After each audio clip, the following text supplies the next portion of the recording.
मैं कुंडली को नहीं मानता हूँ, मैं राशियों को नहीं मानता हूँ, मैं नक्षत्रों को मानता हूँ। मैं कहता हूँ कि नक्षत्र होते हैं। मैं ये भी कहता हूँ कि वक्त होता है, समय होता है।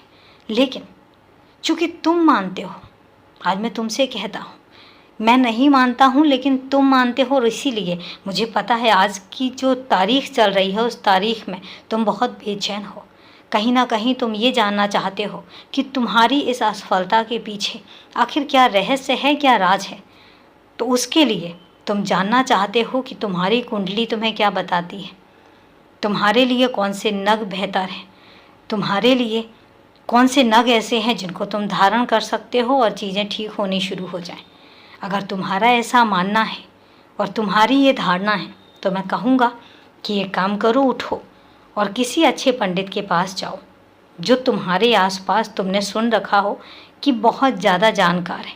उसके पास जाओ, उससे बात करो, अपनी कुंडली की जो व्याख्या होती है उसको करो और उसके बाद उनसे पूछो कि तुम्हारी राशि के हिसाब से कौन सा नग ऐसा है जो तुम पर सबसे सही रहेगा और तुम्हें फलदायक भी रहेगा। तुम्हारी मान्यता है, इसलिए आज मैं तुम्हें सलाह दे रहा हूँ और नाराज़ होकर नहीं दे रहा हूँ, मैं खुशी से दे रहा हूँ। मैं चाहता हूँ कि तुम्हारी अंतरात्मा सुखी होनी चाहिए, तुम अंदर से खुश होने चाहिए। अब जो तुम परेशान हो रहे हो कि शायद तुम्हारे काम में जो बाधा आ रही है वो इस वजह से आ रही है क्योंकि तुम कोई नग नहीं धारण कर रहे हो या तुमने कोई नग धारण नहीं किया हुआ है इस वजह से, तो मैं तुमसे कहता हूँ कि नक्षत्र होते हैं, मैं भी मानता हूँ। समय होता है, नक्षत्र होते हैं, ये विधि विधान होता है क्योंकि इसकी रचना जो मालिक ने की है बहुत सोच समझ कर की है।